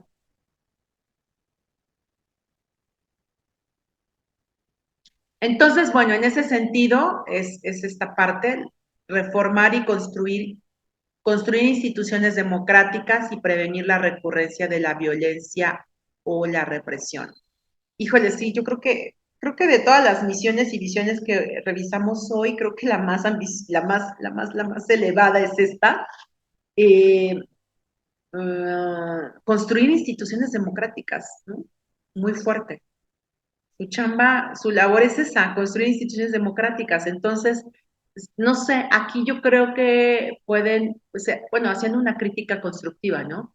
Pueden toparse con pared, ¿no? Diría mi mamá, porque, a ver, se supone yo México, ¿no? Yo México me he dedicado a consolidar órganos electorales, instituciones democráticas, tal, ¿no? ¿Cómo vienes tú y me dices que vas a construir instituciones democráticas, ¿no? No sé, ahí sería como un tema de soberanía incluso. Y bueno, pues sí, el tema de la prevención creo que es muy importante, que ya lo hemos ido abordando. Prevenir la recurrencia de la violencia o la represión, ¿ok? ¿Cómo trabaja? ¿Cómo trabaja la Corte Internacional para la Justicia transicional, perdón, yo confundo ahí transnacional con transicional, perdónenme. Bueno, en sociedades que enfrentan violaciones masivas y generalizadas de los derechos humanos, la justicia es el resultado de esfuerzos incansables e inquebrantables de las víctimas, los activistas y otros grupos de la sociedad civil. Ellos lo que son aliados constantes, pro ejemplo, y lo que hacen es liderar y acompañar a líderes sociales, ¿sí? Es un acompañamiento ahí muy cercano, y ponen ejemplos de Colombia, Túnez. Si ustedes recuerdan, y hoy justo comentaba con mis alumnas y mis alumnos de licenciatura, la primavera árabe, ¿no? No sé si la siguieron en su momento. Bueno, yo tenía 30 años, estaba hace 10 años, wow, sí, ya pasó un poquito de tiempo. En 2010 se empiezan a dar manifestaciones muy fuertes en el tema de justicia social, libertad y derechos en Medio Oriente, y donde se desata la protesta fue en Túnez, cuando un tunecino, un vendedor ambulante, estaba vendiendo sus cosas en la calle y llega la policía, le recogen, le confiscan toda su mercancía, lo maltratan, lo torturan, lo golpean. Él en el coraje, él en la frustración, se inmola, ¿no? Se prende fuego. Impresionante, ¿no? Así, en plena plaza. Y con ese acto, con esa situación, desató y detonó todas las manifestaciones posteriores en Túnez, Siria, Egipto, ¿no? Y el periodo llamado Primavera Árabe, que concluyó en el derrocamiento de dictadores, ¿no? En Túnez, en Egipto, Mubarak, que llevaba 30 años, aunque el resultado después las consecuencias no fueron reflejadas de forma tan positiva, ¿saben? Por eso como que la primavera árabe se quedó como inconclusa. Pero bueno, también apoyan a grupos de mujeres en Nepal, defensoras de derechos humanos en pueblos del norte de Uganda, y quienes están en la primera línea de la lucha por la justicia, incluso en lugares donde pues parece imposible, ¿no? Obtenerla, ¿no? Donde la justicia no significa nada. Ayudan a desarrollar su capacidad para articular y promover sus exigencias, lograr compromisos con las instituciones, influir en la legislación y obtener resultados. Pues esa es la chamba de el Centro Internacional para Justicia Transicional. Forma de trabajo en sociedades que enfrentan violaciones masivas. ¿Qué es la justicia transicional? Que bueno, es como, ¿ok? ¿No? ¿Qué es? ¿Cómo la podemos como definir?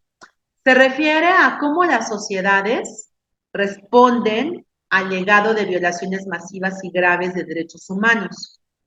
plantea algunas de las preguntas más difíciles del derecho, la política y las ciencias sociales, y se enfrenta a innumerables dilemas, sobre todo justicia transicional, tiene que ver con las víctimas, ¿no? Entonces, la justicia transicional es como esta justicia estrechamente ligada a las víctimas, ¿no?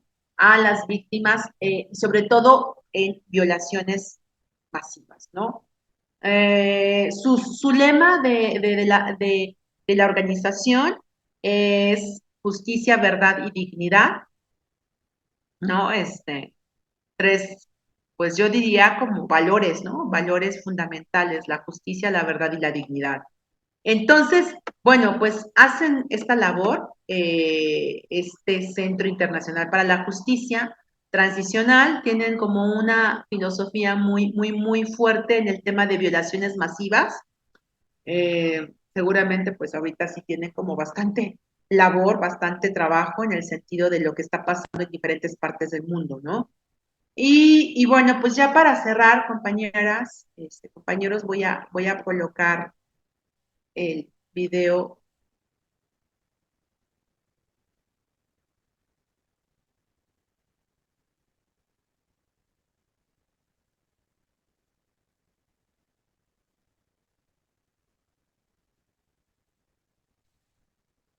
En una conferencia del Centro Internacional para Justicia Transicional. Digo, está larga, pero bueno, no vamos a verla toda y con esto estamos cerrando. Y la próxima sesión, pues ya, híjoles, tengo entendido que creo que ya vamos terminando, ¿verdad? Ya hacemos cierre y espero sus trabajos. Y bueno. Ay, no, perdón, algo me faltó.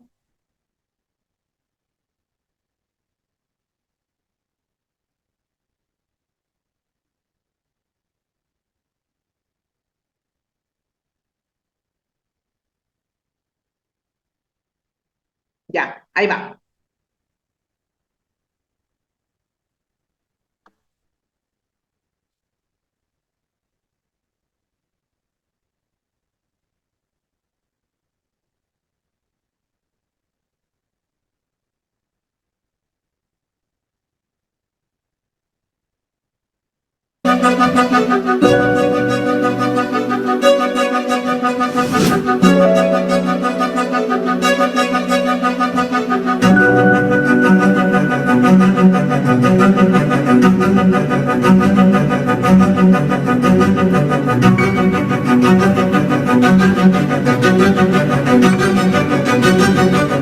Hola, bienvenidos y bienvenidas a su programa Tus Derechos. El día de hoy vamos a platicar sobre un tema como la justicia transicional, un tema que se empieza también a tener mucha presencia en la discusión mexicana, en los medios de comunicación, en blogs, en periódicos. Para este tema tengo el gusto de contar con la presencia de una experta y un experto en la materia.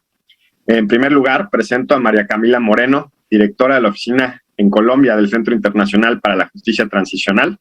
Tiene experiencia en instituciones públicas tales como la Presidencia, la Defensoría del Pueblo y la Fiscalía, y en agencias internacionales como la IDH, la Agencia Sueca para el Desarrollo Internacional, ACNUR y PNUD.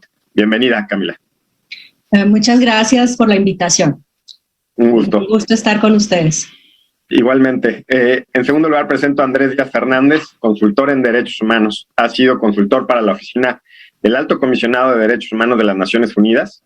Es docente de asignatura en el TEC de Monterrey y en la Universidad del Claustro de Sor Juana, donde también es coordinador de la Clínica de Derechos Humanos. Bienvenido, Andrés.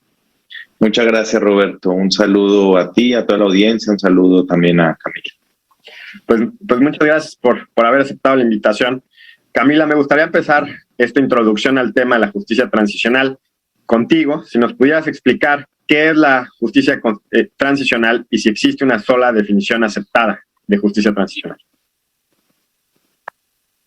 Gracias, Roberto. Bueno, la justicia transicional hace parte, diría yo, del campo de los derechos humanos y es un campo relativamente nuevo, digamos, como concepto, si bien, digamos, hay una experiencia de tiempo atrás que podríamos decir tiene que ver como con sus orígenes, pero Digamos, básicamente, cuando hablamos de justicia transicional, estamos hablando de una serie de mecanismos extraordinarios para poder enfrentar asimismo situaciones extraordinarias que normalmente tienen que ver con un pasado de graves violaciones a los derechos humanos, un pasado de atrocidades que las sociedades deciden enfrentar en un momento político particular y que no es posible enfrentar con los mecanismos ordinarios con los que cuentan los estados.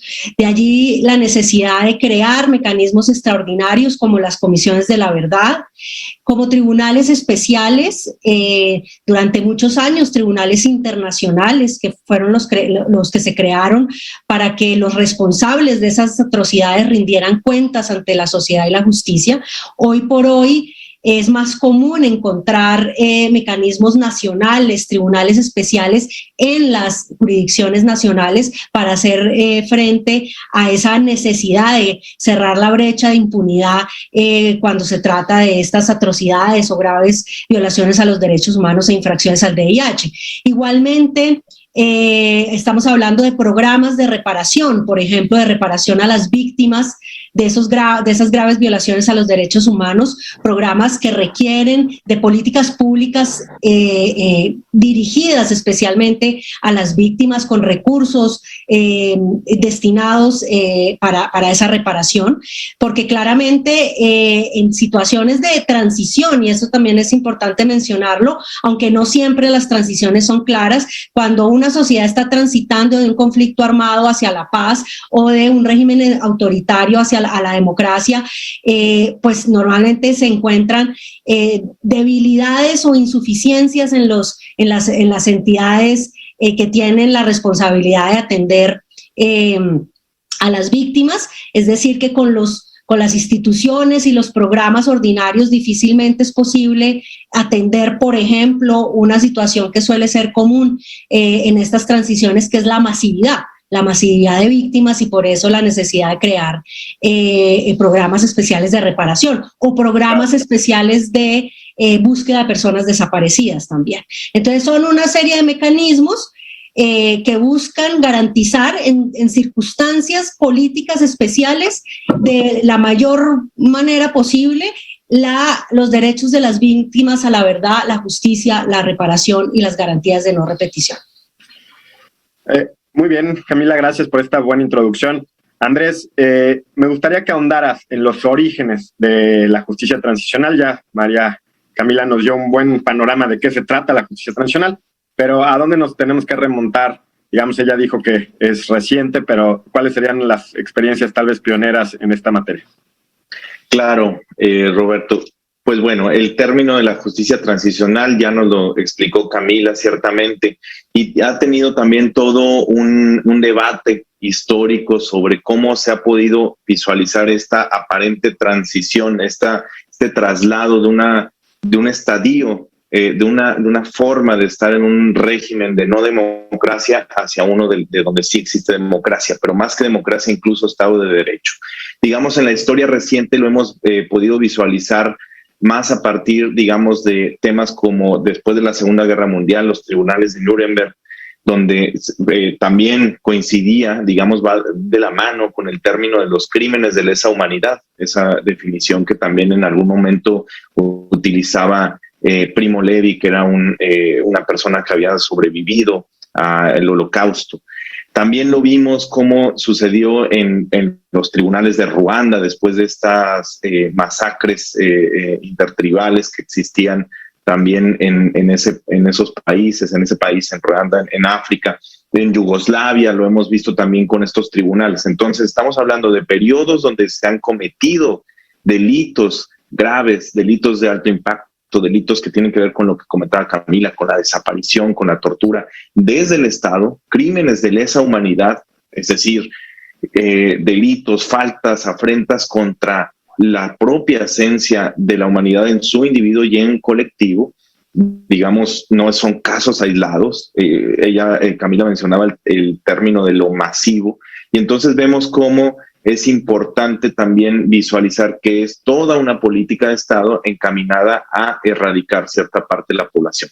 Ya por otra parte, digamos, después de esos momentos existe, digamos, una toma de poder distinta y que para desligarse de ese pasado de criminalidad han tenido que recomponer la historia. Y una de esas formas tiene que ver con los tribunales. Por eso es que mencionamos los tribunales de Nuremberg, o los de Ruanda, o por la ex Yugoslavia, inclusive en Sudáfrica. En América Latina, obviamente, también lo hemos visto. Está el caso Argentina, está el caso Uruguay, más recientemente Colombia. Y bueno, también tenemos estos grandes retos para poder aplicar en México. No solo tiene que ver con tribunales, no solo tiene que ver con acciones de justicia, es una parte fundamental, es una parte que se tiene que considerar para la justicia transicional, realmente que estemos transitando, y me gustaría ponerlo así, que sea un verbo en gerundio, que estemos transitando, que realmente esté un proceso de cambio actual y que nos pueda recordar estos principios que ya decía Camila, la verdad, la justicia, la no repetición, las garantías, también la reparación de las personas. Últimamente también se ha incorporado la cuestión de la memoria o la memorialización como elementos fundamentales. Esos deben estar, de hecho, presentes en la sociedad, y los periodos que le llamamos de justicia transicional no lo recuerdan. Muy bien. Camila, no me queda claro, me gustaría que nos puedes aclarar para el público también, si es necesario que haya un conflicto armado previo para que sea necesario tomar medidas de justicia transicional, o puede haber situaciones en las que se haga necesario medidas de justicia transicional sin que haya un conflicto armado previo.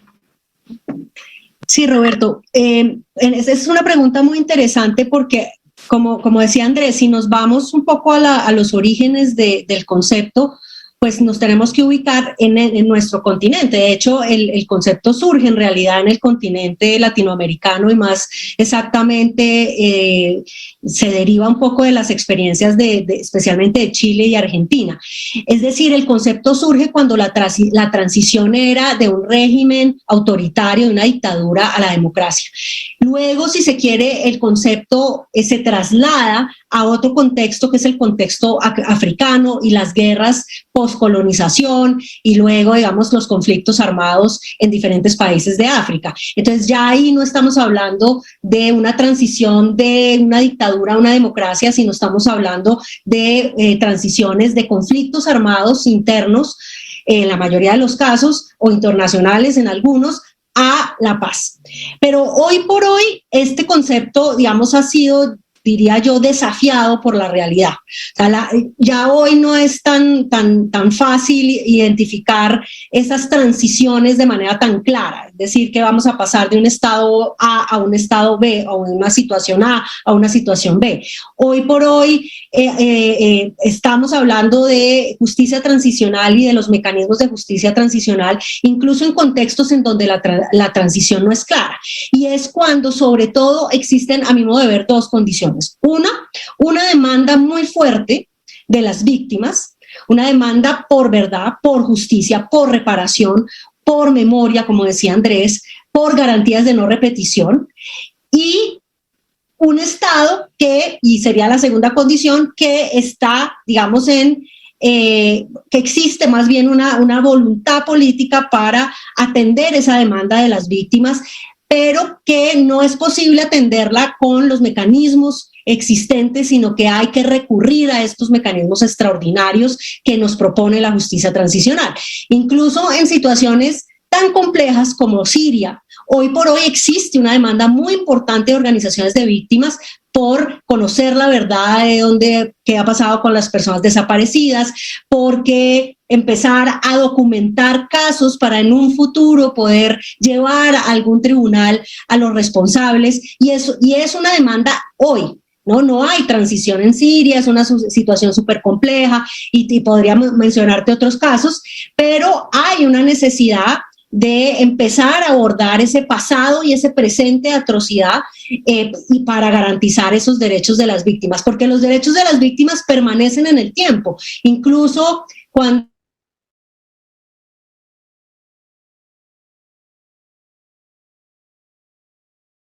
incluso una nueva generación, la generación de los nietos de personas que fueran desaparecidas durante la guerra civil y fueron desaparecidas por el régimen franquista, hoy demandan verdad. Y pues la transición española lleva años, ¿no? Esa demanda permanece y por eso ya hoy no es, digamos, un campo exclusivo de las transiciones políticas, sino son también mecanismos que le permiten a las sociedades enfrentar ese... Bueno, voy a dejar ahí el video. Está súper interesante esta entrevista, ¿no? Y sí aborda todos estos elementos que comentamos de la justicia transicional y que además como el concepto, pues vean, ¿no? Surge en América, ¿no? Y toca otros casos, otros elementos. Si pueden, por favor, véanla. Voy a dejar el link aquí en el chat. Y pues la próxima semana cerramos ya con las organizaciones no gubernamentales que marca el programa. Y bueno, estoy pendiente también de sus trabajos. Ya me acuerdo que había colocado mi correo, pero bueno, pero de todos modos lo vuelvo a colocar.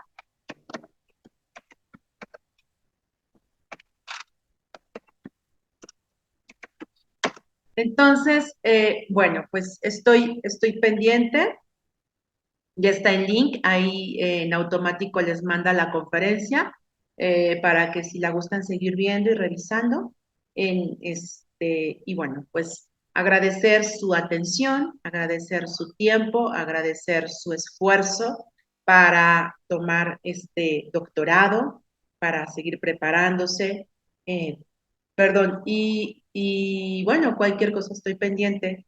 Muchísimas gracias, que tengan una excelente tarde y que sea un 8M de lucha. Y por las que ya no están, las que estamos y las que vienen. Buen día.